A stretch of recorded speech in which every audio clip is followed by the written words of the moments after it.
Okay. This is Systems in Play, a video game podcast where we talk about video games and the systems within them. My name is CJ. And I'm Sam. And let's start the podcast. Episode 0. Yeah, we figured we'd take the first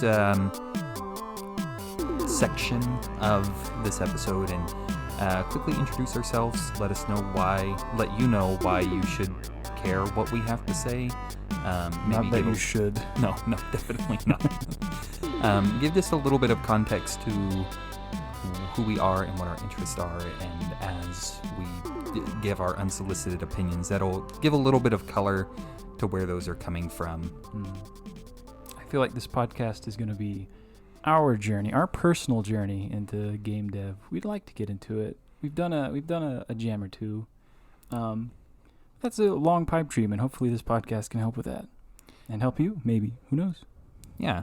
A combination of just talking about game stuff that's interesting to us, focusing a touch more on the technical side than maybe other ones too. Both of us have background in programming, but not exclusively so. We'll talk about news, games that we're liking, stuff that's coming out, random topics. Just shooting the shit. Yeah. Shooting the game dev flavored shit. My favorite. That said, let's sort of introduce ourselves. Sam, what are you about? I am for the people, by the people, of the people. Good answer. I guess such an open-ended question. Give me top 5 games. Well, any 5 games, no order. Okay. Or order, games. Whatever. I won't be able to give you an order. Okay. This is, imagine it's 2017. I think 2017. Yeah. You are watching any end of the year top games list. It's Breath of the Wild. Oh yeah. I feel like that's almost stereotypical to say at this point. Also, Tears of the Kingdom, they're basically the same game. Oh yeah. I mean, Tears of the Kingdom does some stuff better. Breath of the Wild was the first one, and it kind of holds, even a handful of years later, holds a little bit more of a nostalgic place for me. But they're both very good games. Definitely. I am not like a crazy Zelda person, but I do like open world games, and I like just running around and existing in a world that I like good game feel, that I can just run around and play and jump and do things. And half the time when I open up that game, I'll just run into a camp of Bokokos, whatever they're called, and just start shooting. I like doing bullet time with the arrows. I like triggering Urbosa's Fury, just having a good time. Oh yeah. Pretty much everything else about that game is fun, but I don't care. I like the way it feels. I like just getting in and feeling those mechanics. Yeah. Controversial. One of my favorite games, but not one of my favorite Zelda games. Oh, interesting. Yeah. I would say Wind Waker is probably my favorite. It just felt so different from any other Zelda game that I had trouble considering it a Zelda game. It was a really great game, but just not at all like a Zelda game, unless that's how they are from now on. Unless that's the new Zelda game. And I feel like that's it was just so exciting and new when it came out that everybody just was like, oh yeah, this is the greatest Zelda game. This is the greatest game ever made. And like you said, it's not, it is a Zelda game because they said it's a Zelda game. And it's made by the people who made Zelda. And there's a lot of similarities, but... It says it on the box. Zelda game. It says it on the box, but it's very different. Yeah. It's, compare that to the template kind of established by A Link to the Past. And it's very different. And I understand why there are people who liked the way that they were before, who are a little sad at the thought that might not be a thing that continues in the future.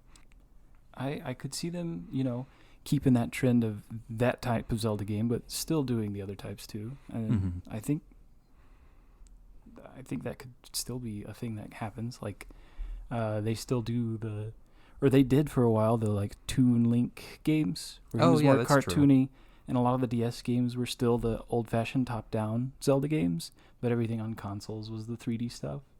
I feel like they could keep doing that despite not having a dedicated handheld anymore.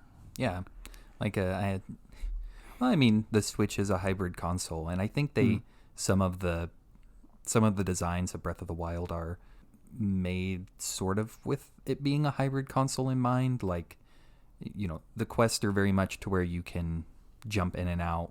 You can jump in, do a quick quest, do a quick couple of things, and then you don't really need... Most things can be done in like 10, 15 minutes in the game. Do a quick shrine, whatever. Yeah. So it's like sort of designed with mobile, but I feel like there's plenty of room for like a mobile first, like a true mobile Zelda game. Yeah. Yeah, and I hope they do. Because I know that it's a lot of people like that, and I think there's plenty of space for both. I'm itching for a good old classic Zelda game. I know they did Link's Awakening, was it? Oh yeah, Link's Awakening. They remade something updated. Yeah. DX. I don't know. Yeah, I'm hoping they keep that up. Like I said, they could keep the 3D stuff, but also make some of the older stuff too. Yeah. Both are good. I played that game in the run-up to Tears of the Kingdom coming out, and it's very different, but it's really good. Yeah. It's a really good game. So do you want to keep going with your list, or you want to shoot it back and forth? Why don't you take one? Okay. I'm CJ. My video game tastes are literally everywhere. No particular order. I'm going to give you a game that really stuck with me, that really had an impact on my preference for video games. Far Cry 3. That's all I wanted to do was play open world games for those years. Whenever it came out, and plenty years after, it's all I wanted to do was just run around in open worlds like with Breath of the Wild. Mm-hmm. Breath of the Wild was a good one. That and the entire Assassin's Creed series, all those Ubisoft games, those were my jam. Yeah, back in the day. The Ubisoft of yore, that a little bit different than it is today. Man, I miss the old Ubisoft. Far Cry 3, you're so right. It is the same type of I never played the story. I never did anything with the story. And I've heard it's very good. I've heard Far Cry 3 has a great story, but the first half of it. I did not care. I wanted to run around. I wanted to shoot people with a bow and arrow. I wanted to if I can let the tiger out of the cage at this camp and then throw a grenade over here. And just thinking about the different creative ways that I could approach the camps is really fun, and it was the only thing I ever did in that game. Yeah, it was, for me, I liked Call of Duty. I had a bunch of friends that played it, and I was just not the competitive type, and most fun you get out of Call of Duty is playing multiplayer, and I just was not there for that. Mm-hmm. So my time running and gunning was spent in Far Cry. It's really fun. It's like all the fun of Call of Duty without the stress. Yes, I get that. Yeah, and none of the skill building. I didn't ever get good at shooters, but they were fun. Yeah, felt that. I'm still very bad at shooters. But I would say Far Cry. I played a little bit of the newer Far Cry 6, the newest one. It's okay. Far Cry 5 was good, and I think was the last good one that we're probably going to get for a while. But I don't know, that game specifically, I guess that type of game, open world type of game, that game started that whole love for that type of genre for me. Yeah, I wouldn't. I'm sure that it's not the first of that style. I know Assassin's Creed came before that and had a similar you have towers, you have camps of people that you can go and rough them up or whatever. Yeah. But there's definitely a signature era for that games, that type of open world. Oh yeah.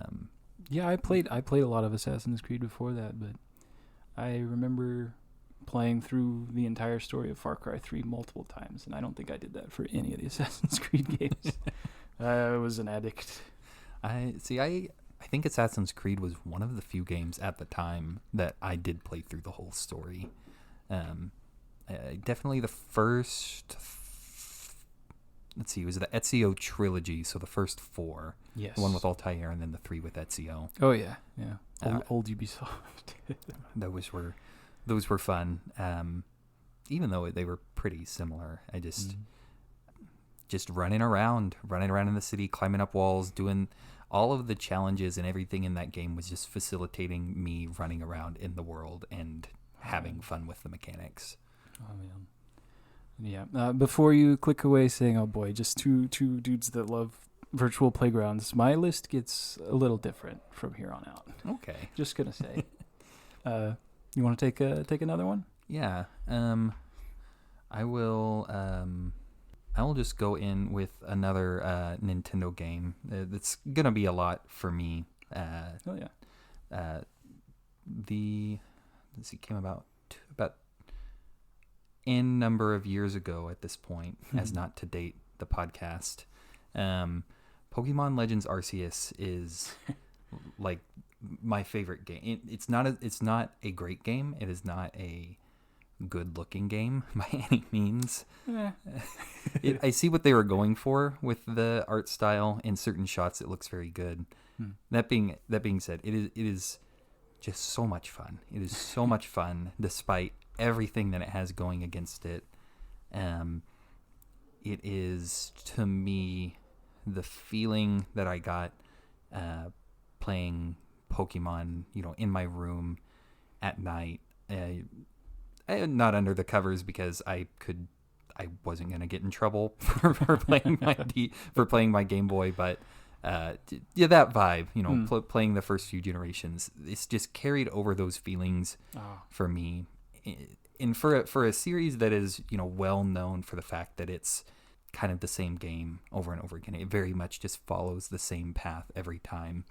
This one is the first main series game I feel that really broke away from that tradition while still maintaining the feel. Like, it felt more like Pokemon despite the mechanics being very different than any of the other games. It's beautiful when something like that happens with a game. It is.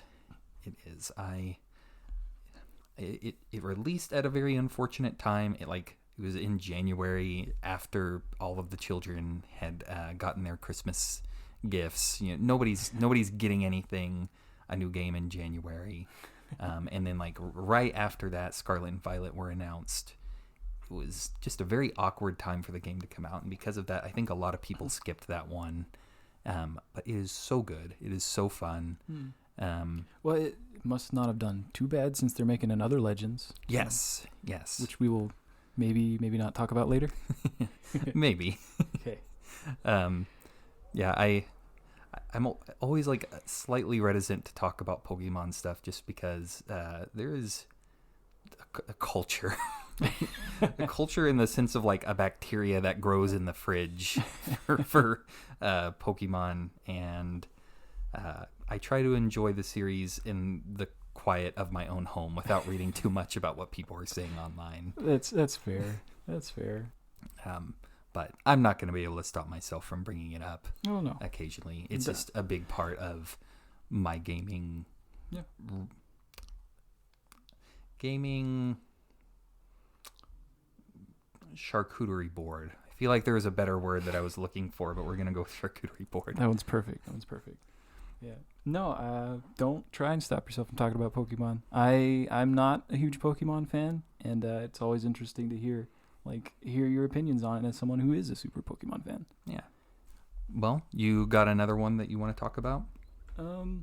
Yeah. So I'm gonna go farther back than Far Cry and talk about Tekken 3. Ooh.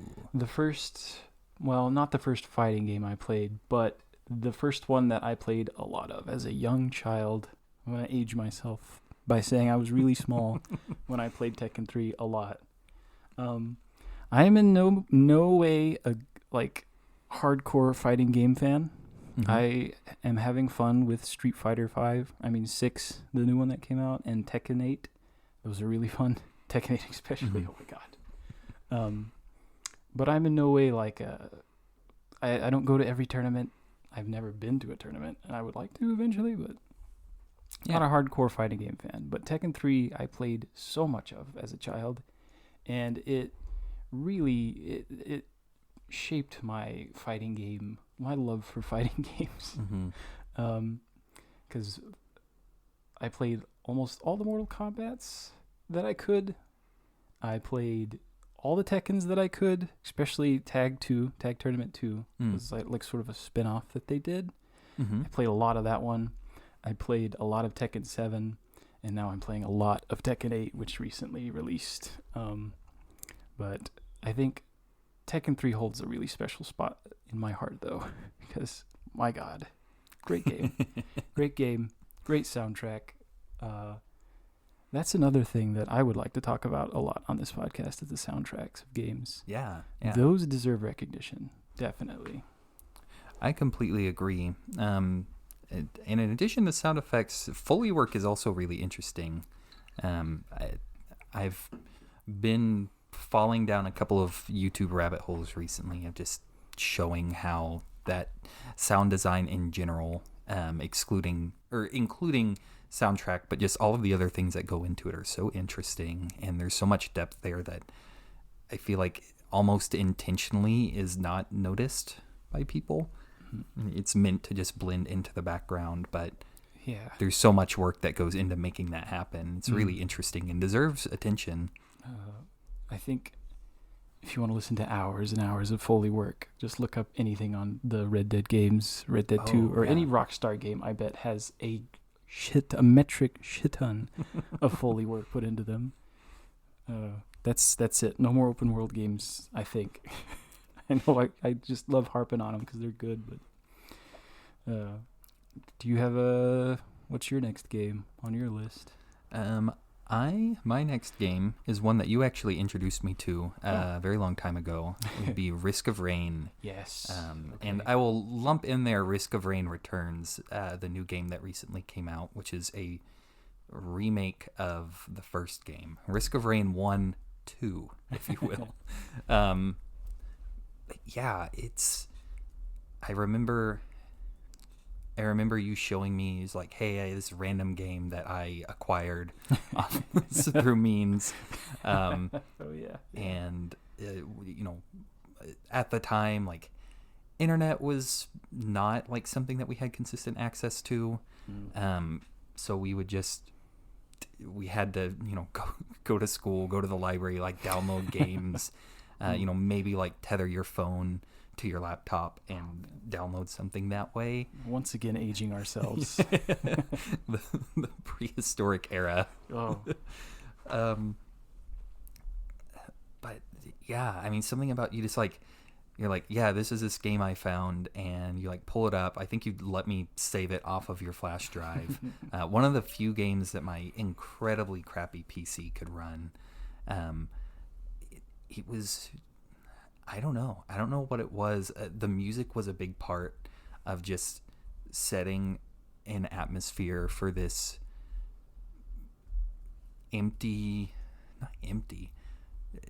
kind of like empty world for you to exist in, and that is actively trying to kill you the entire time. It really sold the feeling and the ambiance of being this like survivor on a planet where you're trying to make it through. I'll never forget like opening up that game, and it's this really basic, simple pixel art, but with an incredible soundtrack, and just running through, playing hours and hours of the co-op, which also was sick. Rare that you could do co-op at that time. That's not true. A lot of games had co-op. Rare to find like a co-op game that worked between both of our computers. Yeah. So we were able to just run around in that world together. Oh, man. Yeah, I love Risk of Rain. Very, very solid choice. Oh, man. Risk of Rain 2, also good. Completely different game. Also really good. Yes. Somehow, like, managed to capture the mechanics so well and convert them into 3D. It's truly an accomplishment what they were able to do. But the first one is always going to hold a special place for me. It's just a vibe. It's just a vibe in that game. And I don't think I ever 100%ed it, but I got very close in one of my saves, which is very rare for me. I have no interest in completing 100% in games, but that one I definitely just did by accident. Same. I've really got to like how a game feels to 100% it. It can't just be like a good game for me. I don't know. Yes. It has to be fun to play for me to 100% it. I've seen a lot of people like, oh man, getting platinum was a slog. I'm like, yeah, that's good for you, not for me. I'm glad you enjoy that. Solid choice though. Yeah. What do you got next on your listaroo? I think cut that. Keep that in. I think for me, my next one. Again, this is no particular order, just sort of games that really stuck with me. I'm gonna choose RimWorld. Oh, interesting. I don't know anything about RimWorld. Oh man, do you know anything about Dwarf Fortress? Yes. RimWorld is Dwarf Fortress, but it's sort of easier, and there's a goal. Okay. And by easier, I mean it's still tough as nails, but it's got difficulty sliders. I don't know. I've never played Dwarf Fortress, but I know a lot more people know that game than know RimWorld. So RimWorld is a space game, a space survival game, kinda. Okay. You are crash landed on this planet, a randomly generated planet, with like 4 people and some starting resources. You have to gather resources, build a city, build whatever you don't have to build a city. Your main goal is to try and get off the planet that you're crash landed on. Okay. Most people don't do that. They just spend the entire time building a metropolis. And that's totally like what the game's made for. Open-ended, do whatever you want.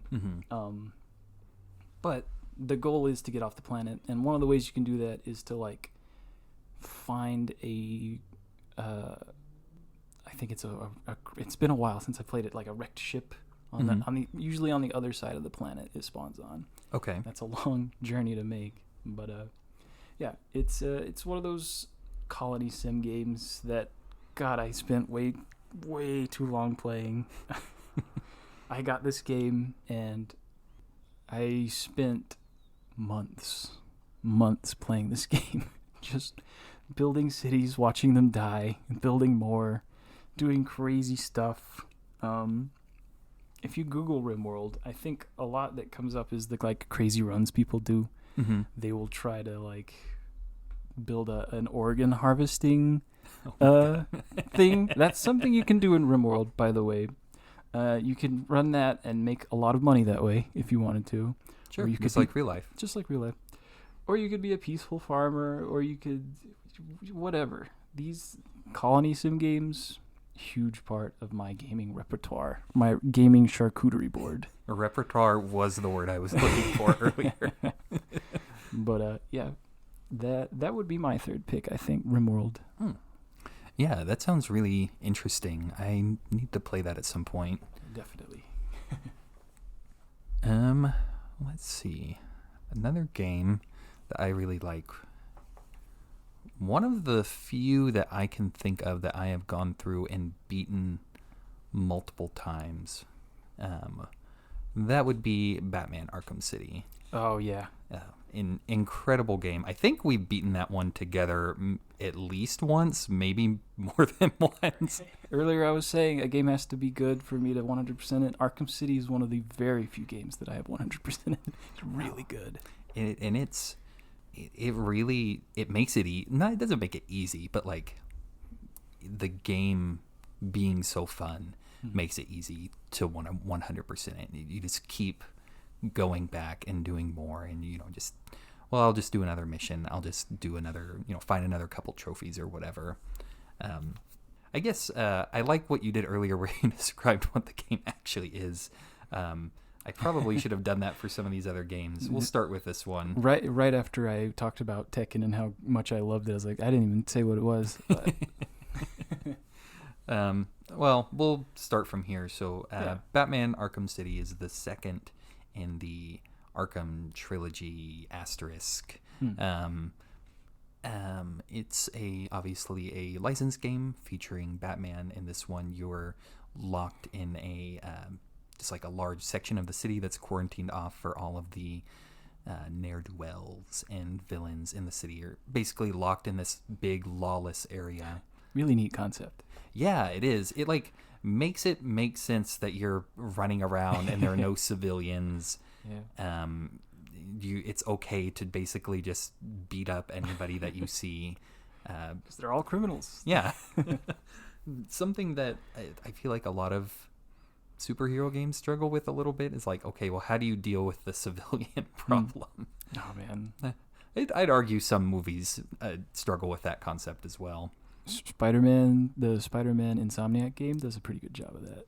You can like walk around and shoot finger guns at the civs. That's true. But I think you can also punch them kind of. They don't take damage, they just sort of run away. So again, not really solving the issue, just circumventing it. Yeah. I do think I've accidentally hit a civilian with a car in Insomniac Spider-Man, and they just kind of walked away. Accidentally. But yeah, Arkham City's awesome. It's just a game where you get to be Batman, and I think it has a really good balance of like fighting and playing with the cool gadgets, and also doing as much as it can to make you feel like a detective and feel like you're solving the crimes as much as you can. I think detective games are kind of hard to do right. And while I don't think it's a puzzle game by any means, it makes you feel like you've solved something. I know there's a lot of these open world fighting games that like try to spice up the gameplay with other stuff, and a lot of times it's really tedious. I don't think Arkham City really ever does that. It never feels tedious to do the detective stuff. Yeah. And it is a amazing world. Yeah. Just like the game, the map of the game is not huge. It's fairly compact, bigger than the previous one, but it's dense.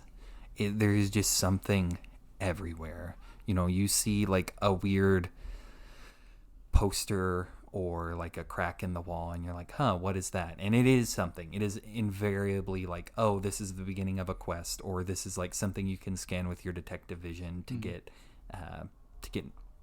not an achievement, but whatever it would be. There's always something there. The world is just littered with like things for you to find and experience, and despite it not being a very big map, it feels very dense and big. Yeah. The Arkham City map is really good. I want to contrast that with like back to Ubisoft, the newer Ubisoft open world games, like any of the Assassin's Creeds in the really old the ancient trilogy. I don't know what it's called, with Egypt, Greece, and Valhalla. Valhalla. But those games, they're freaking huge, but there's nothing in them. Like I walked around I walked around the one in Greece. I walked around for so long in that one and just found I was admiring the scenery, but like there's just nothing there in a lot of places. It's just huge and empty. Whereas Arkham City is the best example of a compact open world. Very good design. Yeah, I went and played it, I think last year, for the first time in a while, and despite knowing like what's going on, knowing all where most of the secrets are, it's still just a joy to run around in and to find things. Incredible game. Oh yeah, definitely an honorable mention on my list. Definitely. Yeah. Well, speaking of your list, I think this is number 4. I think so. Yeah. Okay. So I had trouble coming up with a number 4. I think I'm gonna do a weird thing. I'm gonna lump together like 3 series of games into this one thing. All right. Spyro, all of those Spyro games on the PS1, all the Crash games, and then every single Jak and Daxter game except for the last one. All really good games. all sort of these adventure 3D platformer type games, but in their own different ways, you know. Spyro, I played at a very young age. Loved that little purple guy. Very easy. I went back and played through the remastered trilogy like a few years ago, and it was not a challenge at all. I remember being a kid, a small child, and having a lot of trouble with Spyro, but very easy game. Really great kids game. Love it still. We'll play it still, even though I say kids game. Love it. The Crash games, the first one was hard as nails. Don't know. I guess they wanted to make a slightly more mature game, so they made Crash, and it was a lot harder than the Spyro trilogy. Also a platformer, but rather than just running around doing whatever, there's like levels, sort of like Mario, kind of. Right.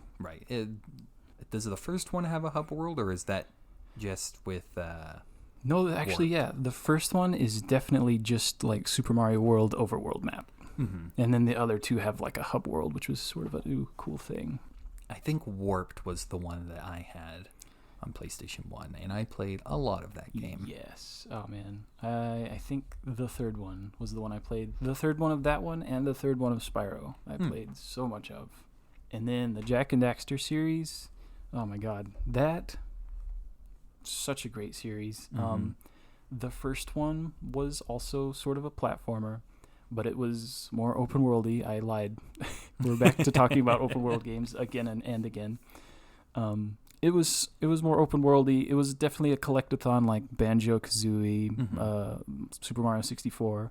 You had to run around, collect stuff to get to the next areas and stuff that opened up. Jak 2, they dropped the and Daxter for some reason. Oh yeah. Jak 2 was Naughty Dog saw how great GTA was doing, and we're like, let's do that with our character.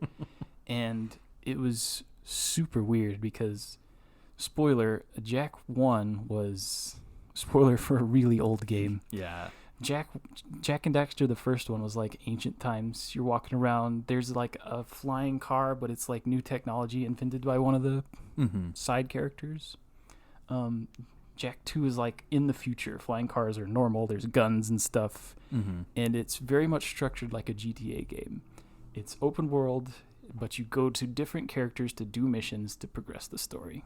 Jak 3 follows suit, and Jak 3 was okay, but man, I spent a lot of time in Jak 2 because I'd never played GTA because my parents were like, you can't play that game. It's the same. So I played GTA Lite, GTA Kids, no.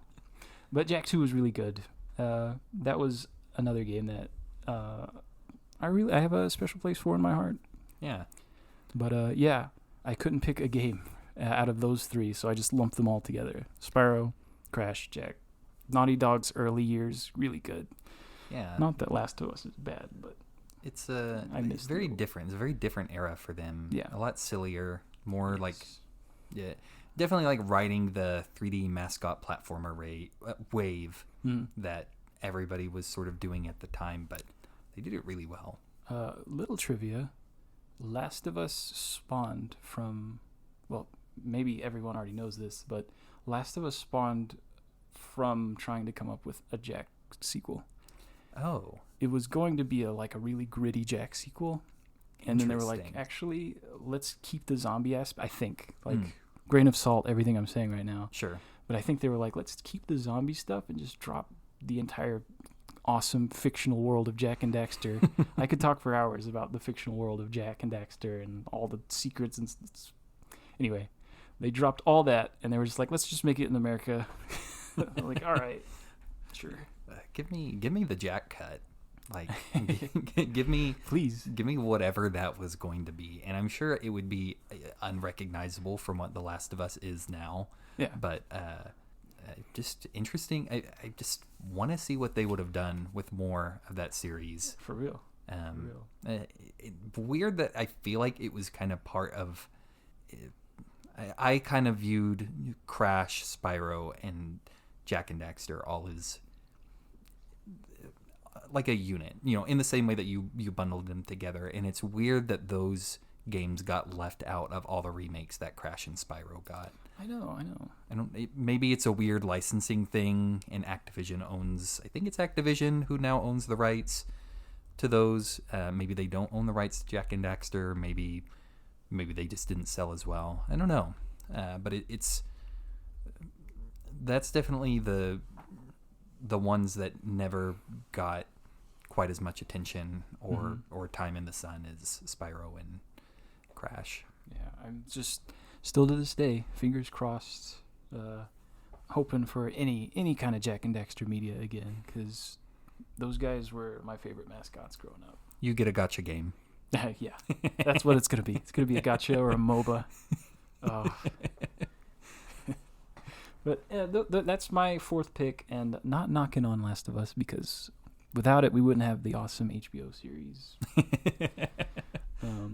But yeah, that's my fourth pick. That's a good one. That's a really good one. All right, fifth and final pick. I will be honest. I'm winging this one. I was trying to think of what I was gonna say. So grain of salt. My opinions change minute to minute. Same. Who knows if I am ever quoted on any of these games? I never said any of this. That's a lie. Yep. Same here. But I'm gonna say Terraria. Oh yeah. Terraria is just such a good game, and I feel like this is digging up a 1,000-year-old beef, but I personally prefer Terraria over Minecraft. I like Minecraft. I love the music in Minecraft, but Terraria, maybe it's just because I played it more. I actually don't know if that's true. I played a lot of Minecraft on the Xbox, but maybe that's why I'm not as fond of Minecraft. Maybe that's why, because you've never played it on PC. I started a playthrough on PC, but it hasn't really clicked with me. I just don't really have the time. I say as I've put 1,000 hours into Tears of the Kingdom. I don't know. It just hasn't really clicked with me. I get to a point in Minecraft where I have a good house. I have like a fair amount of items, and I'm like, well, I feel like I've won. Yeah. I don't feel any motivation to continue after that. And I like that Terraria kind of has like checkpoints, like, okay, well, I've gotten to this certain point with my house, and I've gone right a lot, and there's a jungle, and there's like a killer bee in there. I really want to keep going right, so I'm going to, start mining for items. I'm going to start trying to get better armor, and it just feels like the mini bosses do a lot to give me motivation to keep going in the world. That and the items in the game. I do not care for Minecraft's combat system at all. I feel like that is boomer behavior of saying that. It just doesn't click for me. I struggle with it.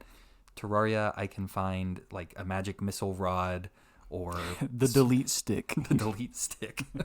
One time I found this. It was a grappling hook based on a vine that let me shoot out like 5 different hooks at one time, and I felt like in the Spider-Man series where he has his like ultimate, I don't know what it's called, when he has the mechanical spider arms coming out of his suit. I don't know what that is called. Iron Spider. Iron Spider. Yeah. When he's in the Iron Spider suit, that's what I felt like. I was running around. Yeah. I was like suspended in midair, fighting this bee, shooting my missiles, having my sword. It was just amazing. I'm very much motivated by cool items in a game. Yes. And Minecraft just doesn't really do that for me. Again, it's a really good game. I enjoy playing it a lot.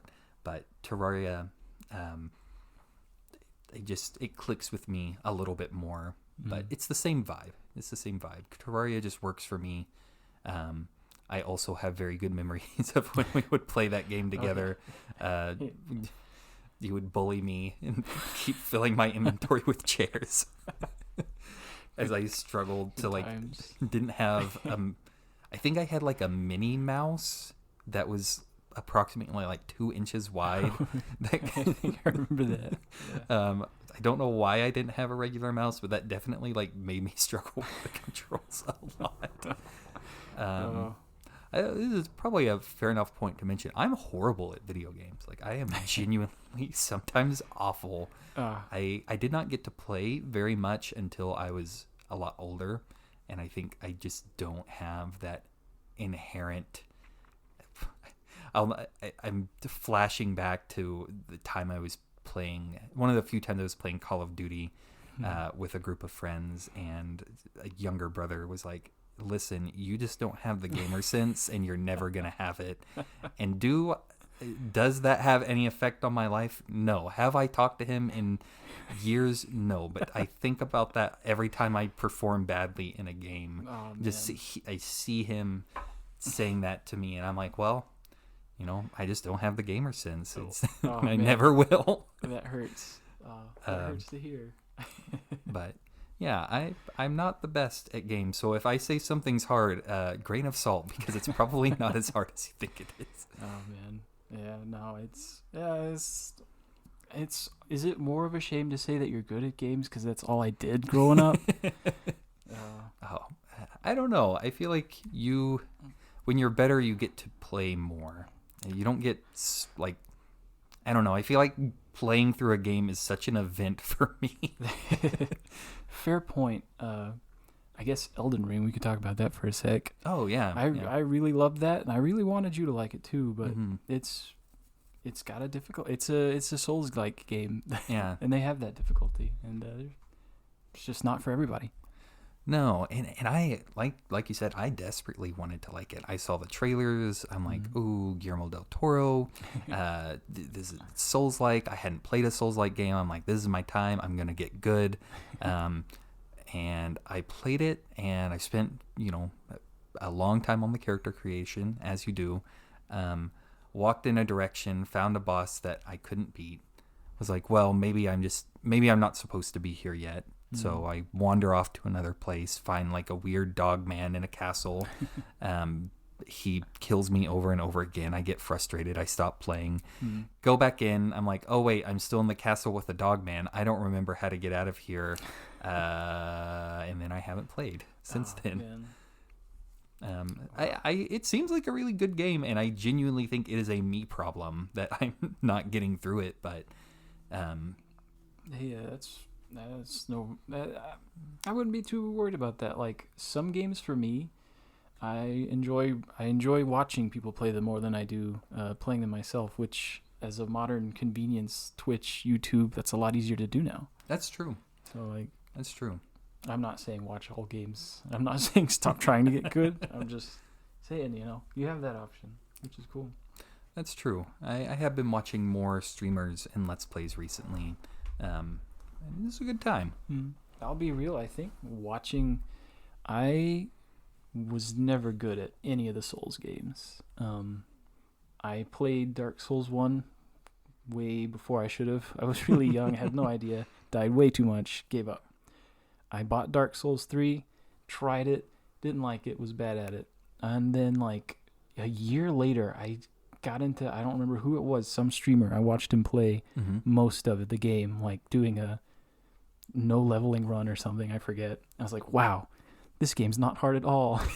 So I went back and I tried it, and like watching him play it and like how you're supposed to react and stuff actually helped me, I think.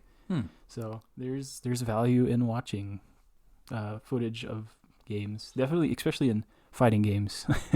Yeah, no, that's a really good point. That was my tipping point in Risk of Rain, which can be a very hard game depending on your difficulty settings.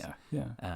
But I eventually started watching some guy play it, and even though I don't think he was doing anything that much different than how I was playing it, just seeing him go through it and how he approaches, a big crowd of enemies coming toward you, or managing the time in that game, which I'm very remiss for not talking about the time mechanic in that game earlier.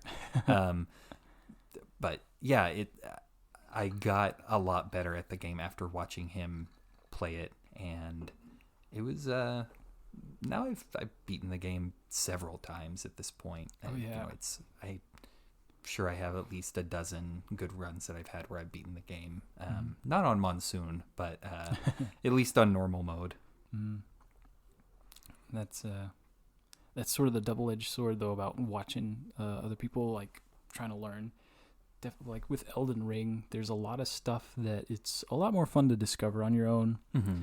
But at the same time, watching someone else play the game and learning how they play it, could help you. I don't know. Difficulty in games is definitely an episode I want to have.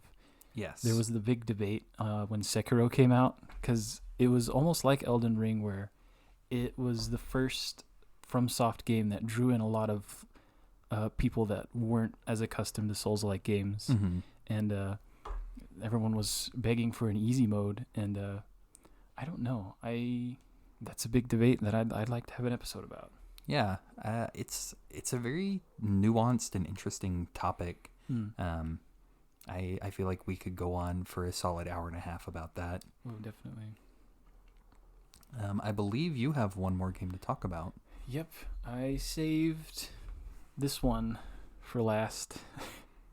I'm going to talk about Slay the Spire. Oh, that is not what I expected to hear. Oh, wow. Okay.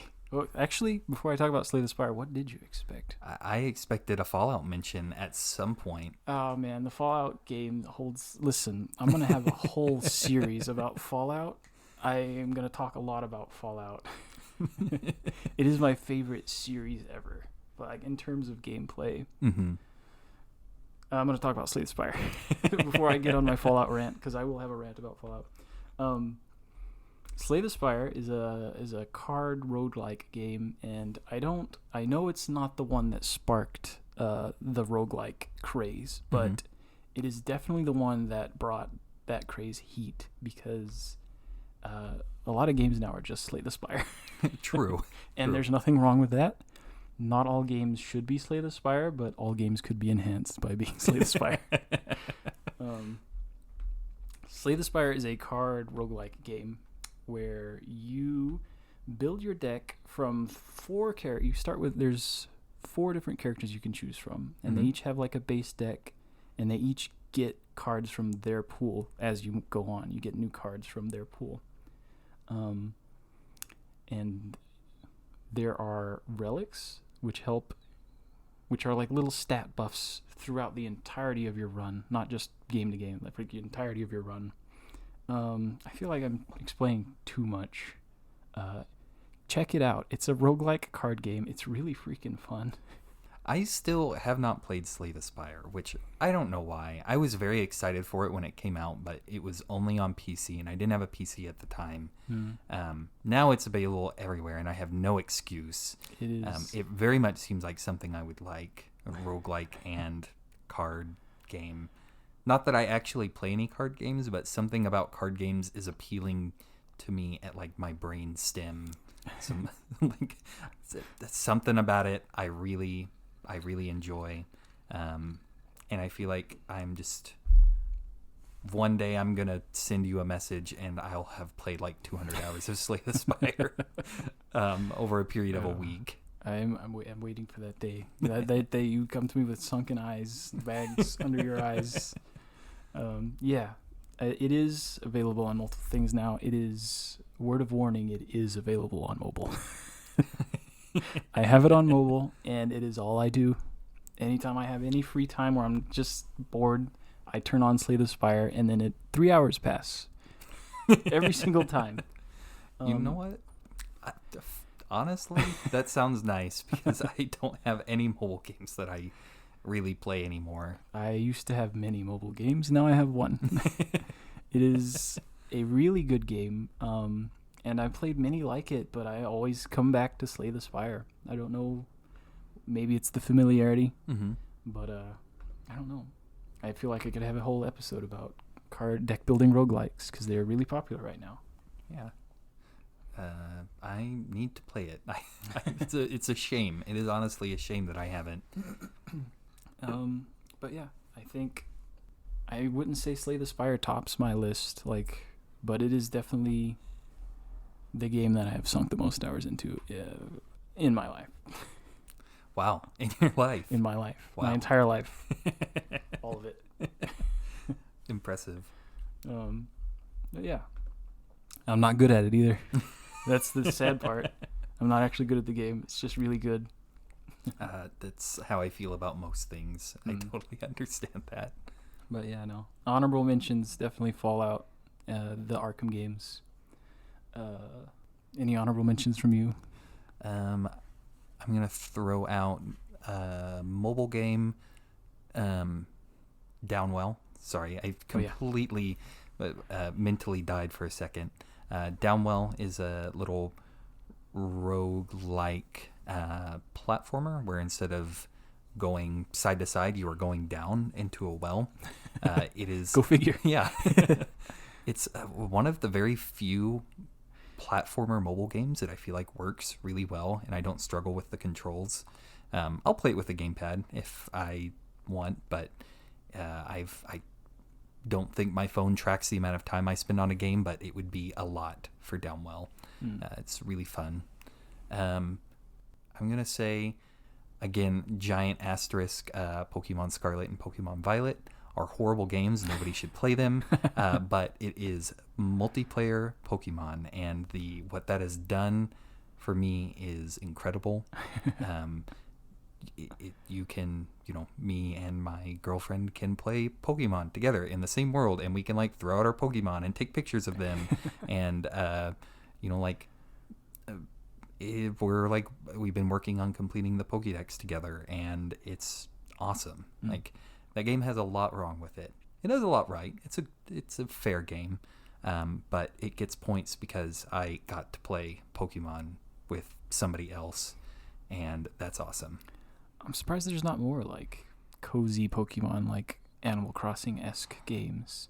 Yeah, the one I would say is maybe like Pokemon Snap, sort of. It's a on-rail shooter, but you're taking pictures instead of actually shooting. I haven't played it myself, but I've heard it's pretty good. There aren't really.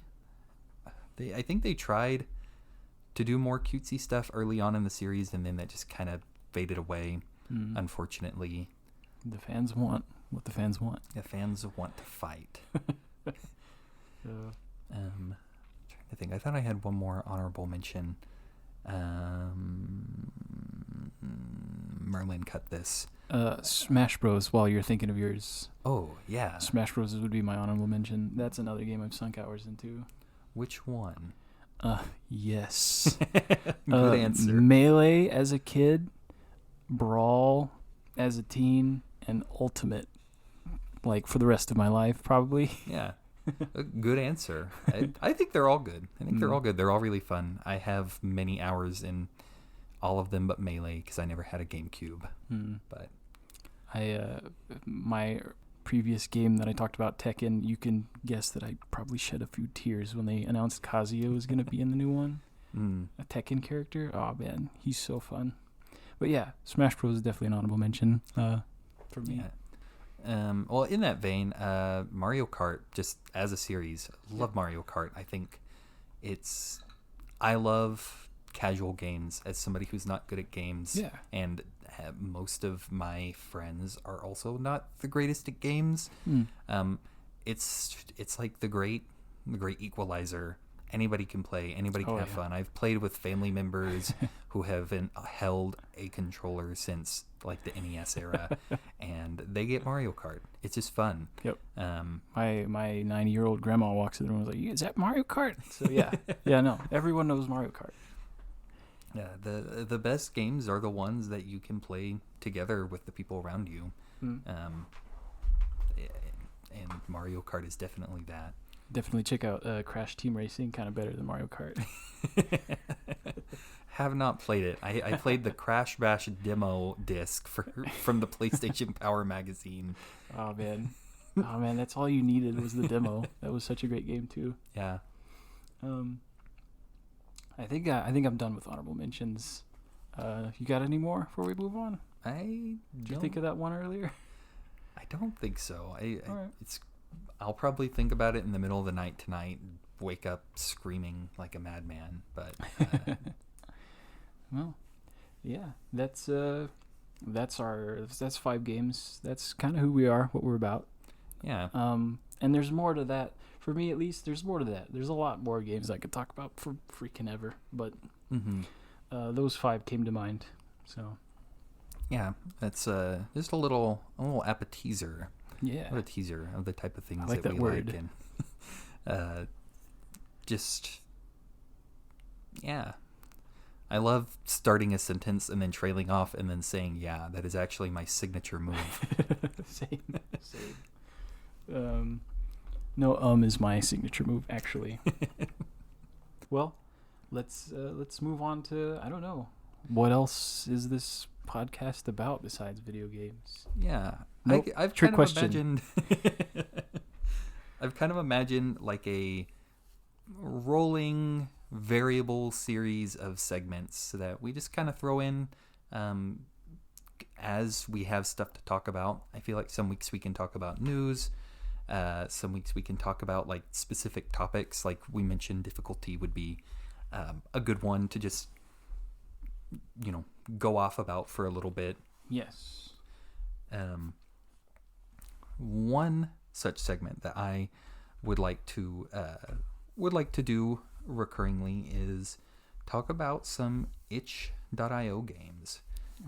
Itchy games. Itchy. Get yourself.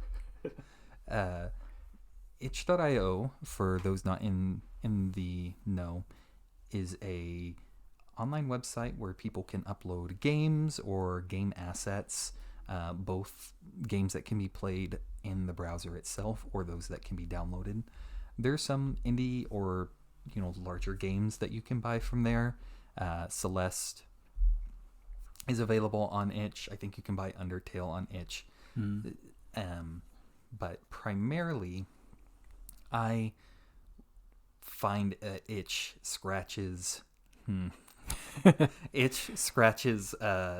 that desire in my brain for being on miniclip in like middle school. Yeah. And just playing some random flash game. I was gonna say we were the Armor Games, Newgrounds, Stick Page, crazymonkeygames.com generation. Yeah, that was honestly like a big part of my gaming experience as a child. Like my parents didn't want me to have a console for a long time.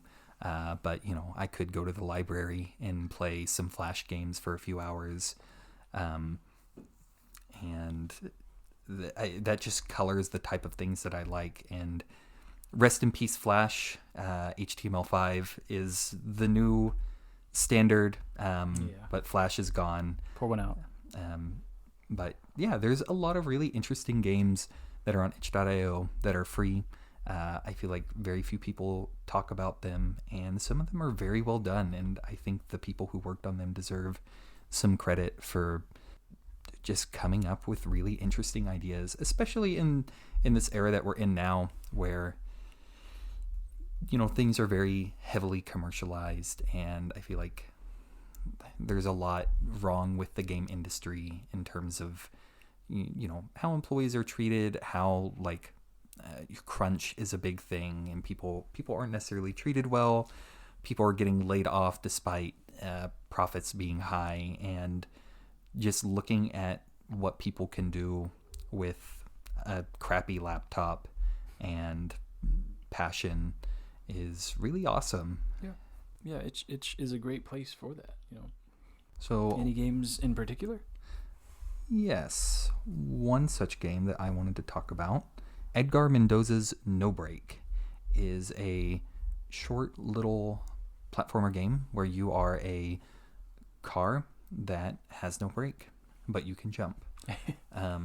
I was just scrolling around on itch a few days ago, and I found this game and really just lost myself in it for a couple of hours. It has incredible music.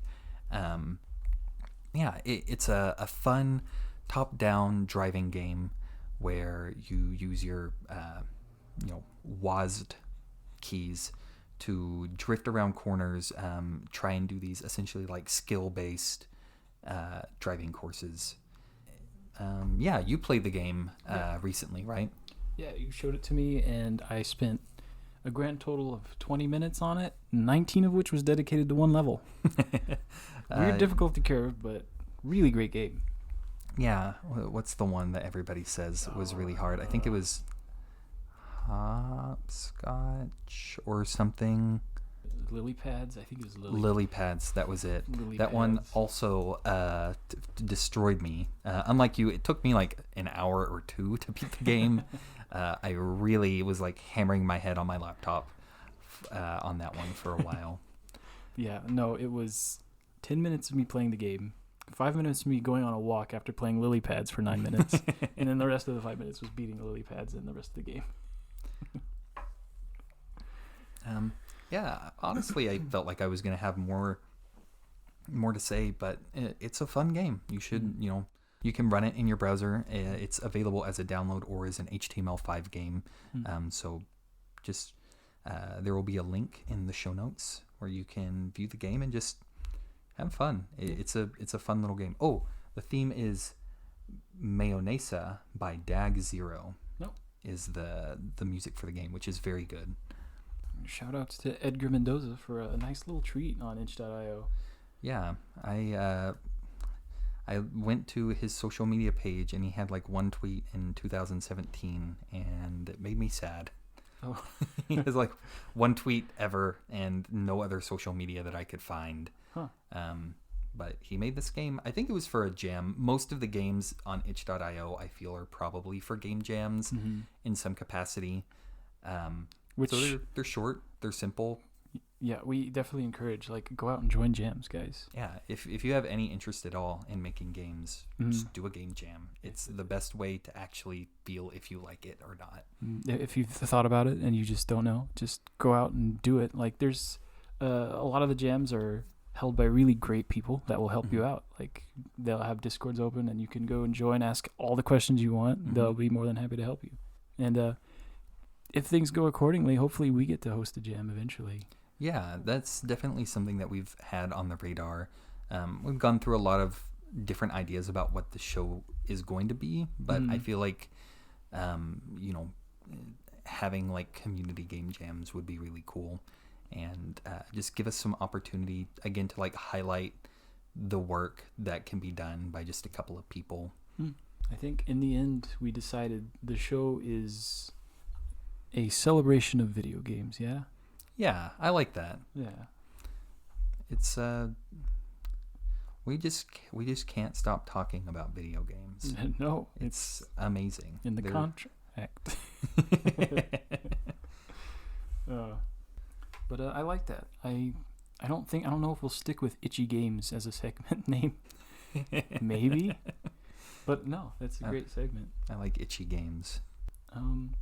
I don't know what this segment would be called, but I want to talk about a new release. Yeah. Have you heard of Balatro? No. Okay, do me a quick Google search of Balatro while I explain to the viewers at home. Can you use it? Can you spell it? Yes. Balatro. Balatro. So Balatro looks like a card game? Yes. Okay. So imagine if poker and Slay the Spire had a baby. You get Balatro. Balatro is a roguelike poker game. Interesting. I, in my life, have never been interested in poker, but I just saw this game yesterday and I want to spend all my money on it. Balatro is a roguelike game, and Slay the Spire, you go from floor to floor, and in each floor there's 10 steps to get to the top of the floor, and each of those is either a fight, a shop, or something in between. Balatro is different in that there's 8 antes that you have to get through to get to the end of the game. Okay. And in each ante there's only 3 blinds, a small blind, a big blind, and a boss blind. And in each of those blinds, you're just scoring poker hands from your deck. You start with a deck of 52 cards, and by the end of the game, you will probably not have a deck of 52 cards. And instead of relics, where in Slay the Spire you have a relic that, say, gives you +1 strength, which gives you more attack, you have jokers. You can have up to 5 jokers in Balatro, and each of those do some crazy stuff for your multipliers. I guess this should all go in the spoiler section, by the way, because I'm just explaining how this game takes poker to a different level and is really fun, and you should play it to figure all this out. But each blind, which would be each fight in Slay the Spire, you have to score a threshold of points, chips. You score past a certain threshold of chips to beat that blind, and if you don't, you lose. You have to start over. It's a roguelike. So the progression mechanic is like how many tokens you win, and does it use like gambling mechanics where I need to bet a certain number of chips on my hand? So there's no betting. No betting. What you do is there are different decks that have different amounts of hands and discards. Let's just run through one. Let's run through one real fast, I guess. The first blind, you will have 4 hands to play to get past, say, 800 chips. Okay. And you would have probably 4 discards. You can discard up to 5 cards and redraw them from your deck. Okay. You play a poker hand, which could be the poker hands, flush, straight, 2-pair, pair, right. 3 of a kind, all that stuff. Or even high card. And you play that, and it earns you a certain amount of chips. And if you pass the threshold, you beat that blind, you go to the next one. And if you beat the blind, you get money to spend on jokers or other types of cards that alter your deck. Oh. Yeah. I see. So there are tarot cards. There are tarot cards that you can buy. They usually alter the cards in your deck. There are planet cards you can buy.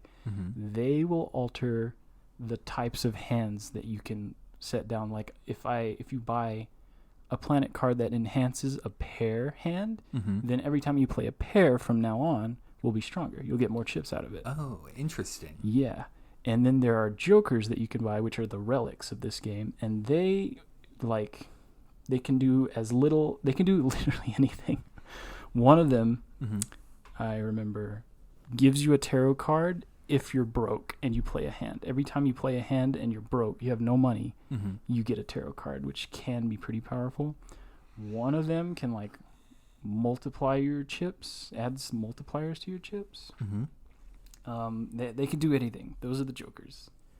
And basically, the threshold that you have to beat gets harder and harder as you go all the way to the top eighth ante, and it's so addicting. It looks so addicting. I haven't even played it yet, and I'm addicted. I just saw it yesterday. I'm like, this is genius. I love this. It looks really interesting. I like that it uses a well-known game and then builds on top of that. I feel like there's been a lot of things in that genre in the past few years, like all the different iterations of chess that have come out, like really bad chess, or what if we randomize the pieces, or Shotgun King. Really great game. Really great indie game. I like that idea of just taking something that exists and then building on top of it.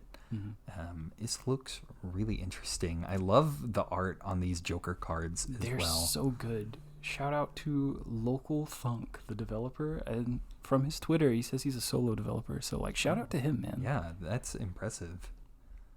Local Funk. Yeah, this looks. Some of the shenanigans you can get up to. I watched a Twitch streamer play it yesterday. That's how I figured out about it, and I haven't bought it yet, but I'm definitely gonna buy it. The guy that I watched ran his build was high card only. He played a queen every time and won almost till the end, and he lost at the final boss because they did some weird stuff on him. Wow. That is the shenanigans you can get up to in Balatro. It is really fun. So do your opponents also have access to Joker cards and tarot cards and planet cards? So that's the thing that sort of differentiates itself from Slay the Spire is that there's not really an opponent. You're just trying to Oh. score past a certain threshold. Okay, you're just trying to like beat the house essentially. Yeah, every time. And then there are 3 blinds, and the boss blind always has a little twist to it. I see. Like one boss blind negates anytime you play a certain suit. Mhm. It would negate that suit. Like if it negated hearts, you could play a heart Mhm. for a flush, or for a not a flush is a bad example.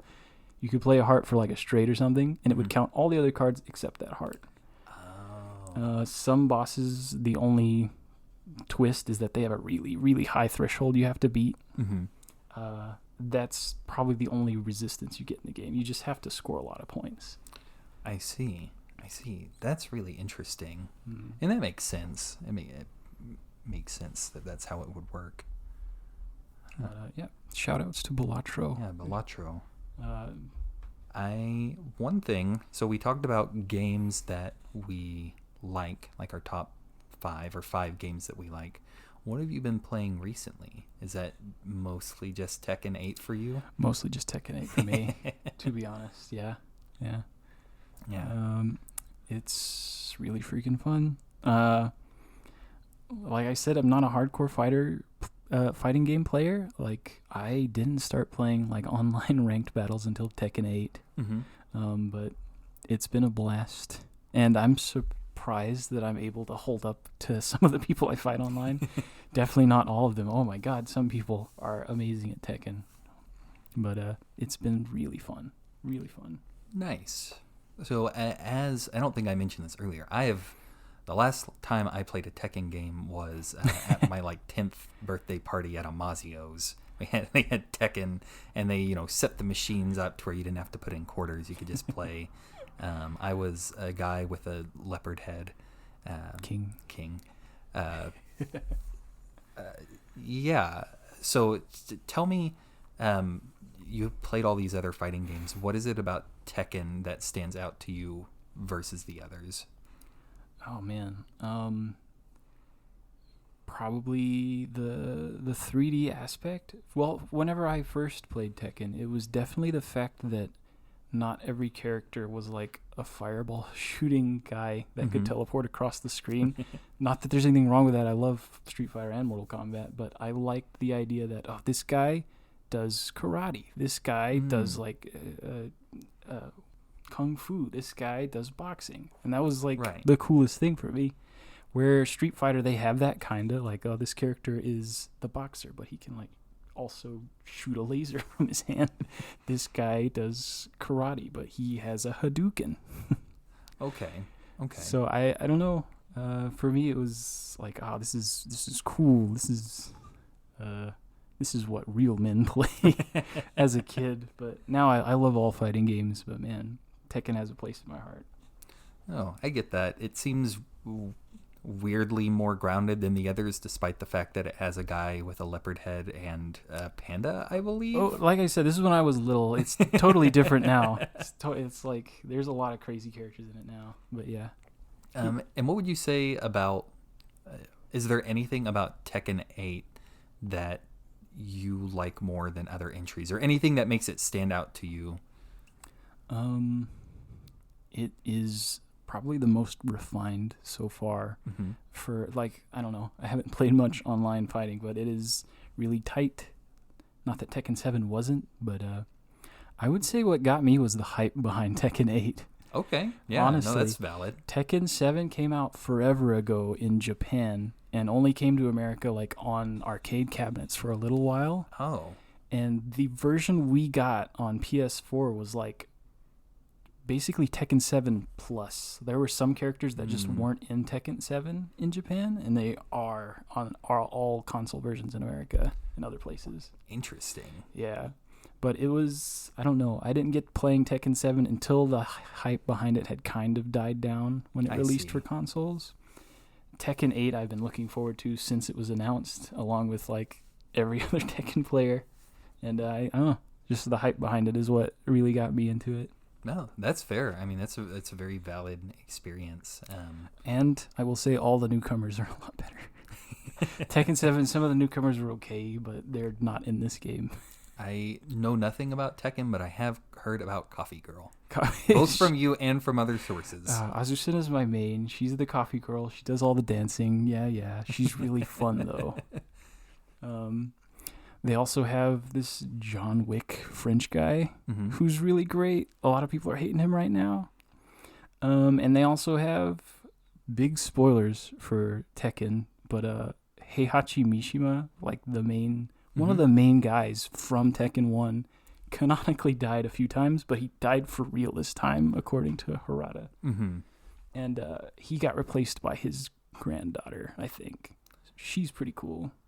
I cannot play her, though. It's not the same gameplay mechanics, though, right? No. She has enough difference to be her own character, but I feel like people that mained Heihachi could pick her up and know stuff, you know. Okay. I've never mained Heihachi, so take that with a grain of salt. Right. I can't play her either, but yeah, that's a very Japan thing, if I understand correctly, where when an iconic voice actor or actor dies, it's more common to just retire the character entirely versus recasting. I can't think of another example of that, but it is something I've heard of before. I can. You ready? Philisticus from Hercules in Kingdom Hearts 3. He was a big part of Kingdom Hearts 2, but his Japanese voice actor died. And in Kingdom Hearts 3, no speaking lines. Wow. Nothing. Wow. Why include Hercules at all at that point? Right? Interesting. Very strange. But that's the first thing that comes to my mind, besides Heihachi. Yeah. It's, again, I don't know anything about Tekken, but I do know Heihachi, and I'm surprised he wasn't the one that got put in Smash Ultimate. Yeah. But he's just very iconic. He got that hair. He's, I think he would have fit in a little more. He's sort of more the comic relief.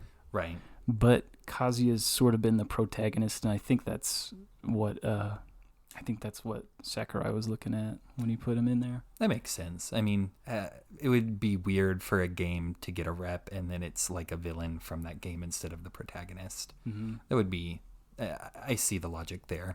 Protagonist with another grain of salt. Sure. Tekken. Sure. Every character is morally gray except King. Putting that out there. Is King morally good or? Oh, he's a okay. Lawful good. It makes me feel good only because of that Mazio's trick. I was like, yeah, this guy's awesome. Oh man, yeah. Now Tekken has been dominating my life. What have you been up to in the gaming world? Degenerate behavior. Playing games that are bad. So again, I've been playing a little bit of Pokemon Scarlet while my girlfriend plays Pokemon Violet. It is fun. It's fun to, just a big open world RPG, which honestly, I was thinking about this. We were trying to find another game to play together. And to my knowledge, multiplayer RPGs is not something that's been attempted very often. It's kind of hard, yeah. It's, I think about it, I'm like, well, yeah, that makes sense. Like, how would you do that unless you're designing it from the ground up to be a multiplayer RPG? I guess Baldur's Gate, you can do multiplayer. You just have another person in your party, and they're either controlled by AI or by another person. Oh, man. Baldur's Gate is a huge can. Another honorable mention. Shit. Baldur's Gate 3, if that wasn't obvious. I don't know. Maybe somebody's listening to this in 2050 where Baldur's Gate 9 is out. But yeah, we've been playing a bit of that. I've also been playing Pokemon Unite, which is their League of Legends knockoff game. It is not a very good game. That's not true. It is not a very well balanced game. It's only a couple of years old. I'm sure that's something that takes a lot of time and sort of a wisdom to be able to balance something with that many characters. It's got a lot of issues, but I have a little group of friends, and we go on. We have our little Unite squad. And like I said before, the best games are the ones that your friends play with you, the ones that you have like a community around, and it's, we have me who will, simp for anything Pokemon pretty much. My other friend who was the one who got really into the game initially and got the other people into the game.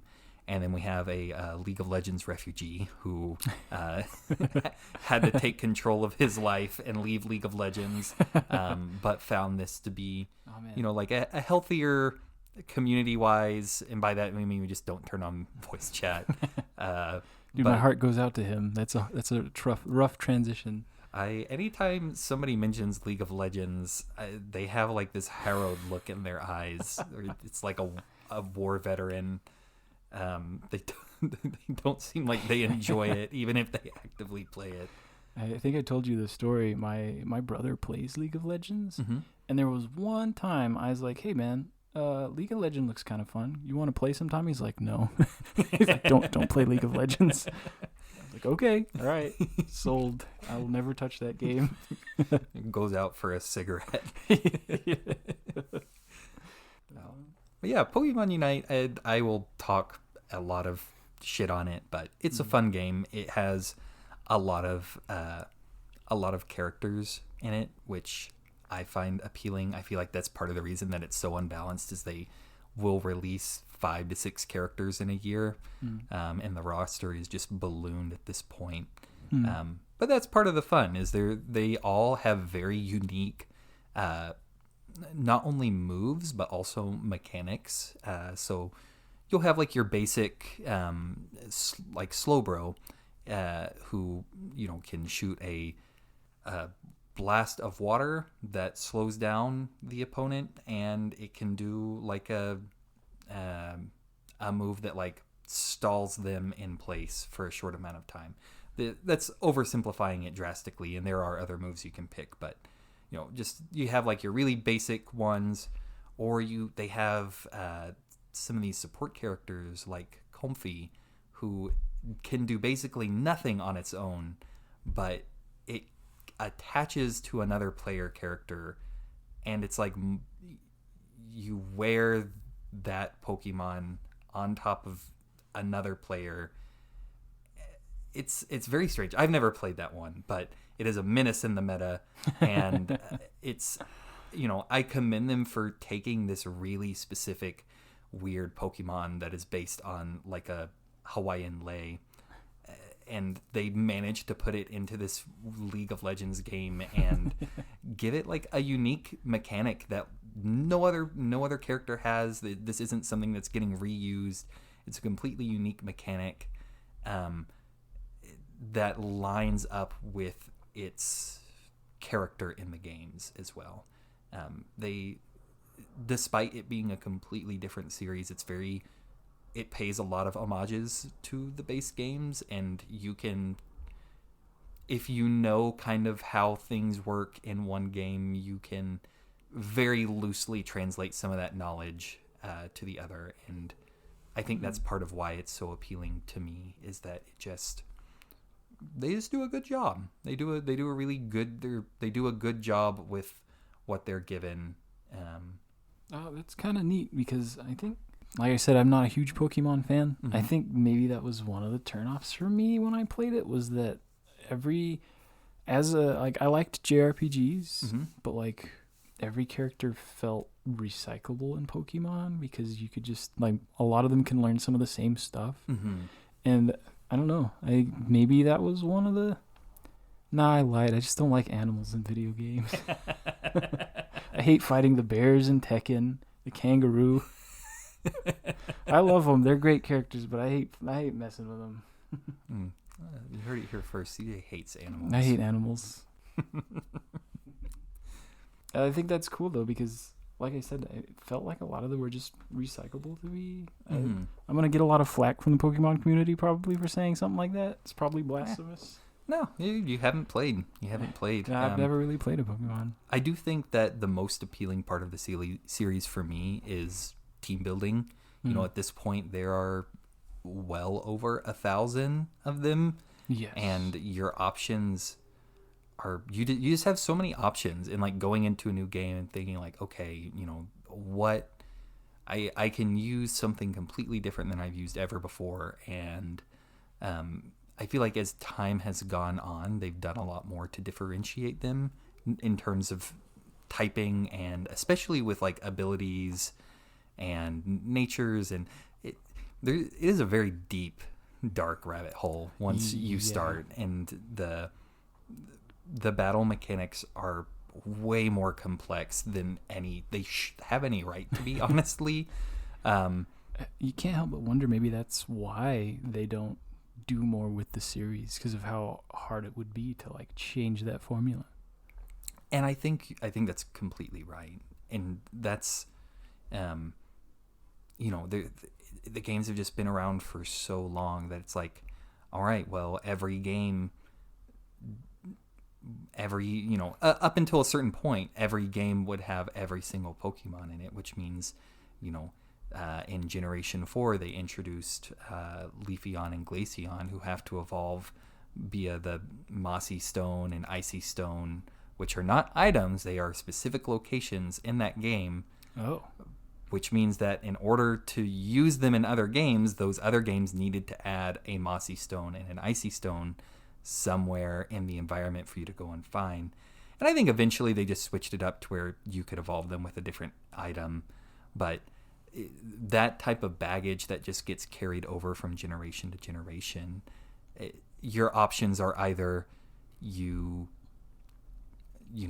make things more similar over time and you don't do interesting mechanics making your life as a developer easier, or you do weird mechanics, you do whatever you want to do, and then you have this just like massive number of things that you need to keep up with every time you come out with a new game. Or you can just retcon a bunch of stuff, Bethesda. Though they also do that too. But they're just like the Pokemon Spinda Generation 3, its claim to fame is it is just a normal looking little bear thing, but the spots on it are randomly generated every time. And so every one you catch is technically unique. But that means anytime that one appears in the game, they need to program in the code for generating the random spots and making sure that if I transfer up my Spinda from Generation 3 into Pokemon Scarlet, that's a good point. The spots stay in the same spot. And it is just an incredible amount of like technical debt that they built for themselves. Wow. And it very much limits the types of things that they can do unless they're willing to cut ties. Oh. I liked what you said about the ones that could only evolve with a stone or something. Mm-hmm. That's kind of cool. Yeah. Like that makes them feel like more than just a cosmetic difference. Right. Which is what all Pokemon felt like to me, were just cosmetic differences. No, there's no wrong way to experience a game, and that's just how you experienced it. Yeah. I don't think you watched the show growing up. No. That is honestly a huge factor for me, and I think for a lot of people is, you get in that like 90s, early aughts Pokemon hype craze, and some marketing genius has found a way to permanently alter my brain chemistry to make me care about these little animals so much. And I feel like if you didn't have that, if I didn't have that, I'd be like, why would anybody care about this? That's very fair. I think earlier you asked me why Tekken above all other fighting games, because I played a lot of Tekken 3 as a kid, because that's what my dad bought me as a kid. Yeah. So yeah, that's very fair.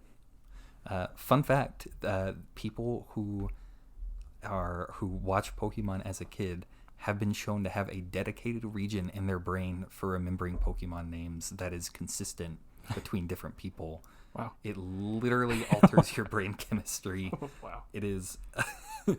that's a bit of a half fact. I never read the article. I'm sure I think I just saw a post on Reddit about it. But yeah. Another fun fact, viewers, didn't I introduce you to Pokemon? The game, yes, anyway? Yeah, so I don't know what's wrong with me. had TV as a kid. I know I watched commercials for the Pokemon games, but at no point did it ever occur to me that like there were games. I don't know why. Huh. I was like, oh no, this is a TV show and a card game. And I think it was mostly because I just didn't have a lot of consoles growing up, especially at a younger age. Like, I had a Game Boy Color at one point, and I had like 2 games for it. And my parents were like, well, you know, you have games. You don't need any more. That's so sad. So I just played a lot of Tetris and Marble Madness on that, and it just didn't even cross my mind.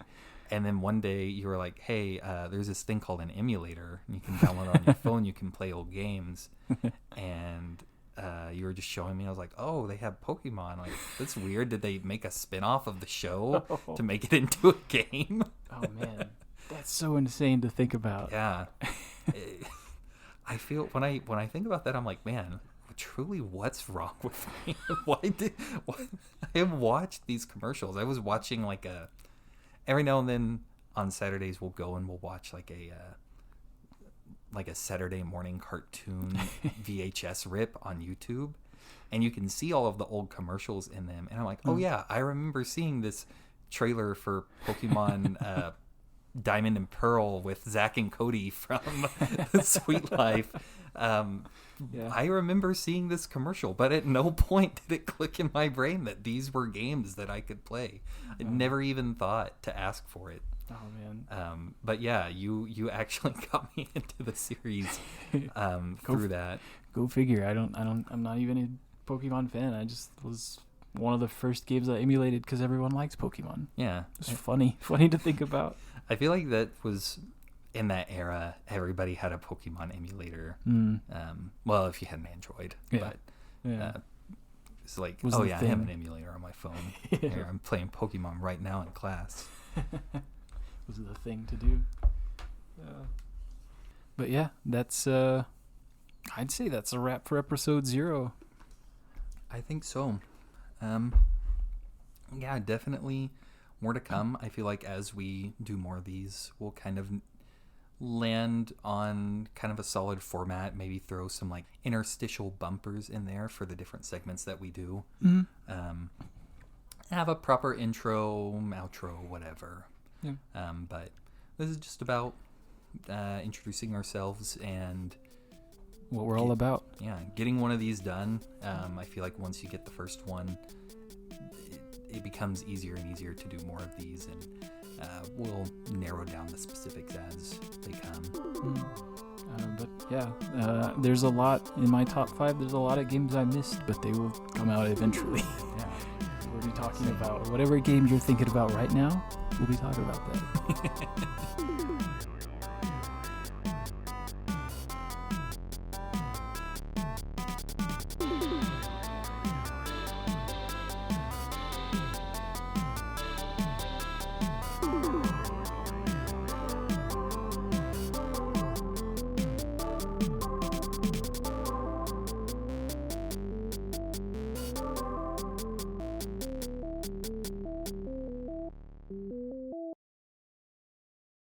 I hate animals. Game dev flavored shit.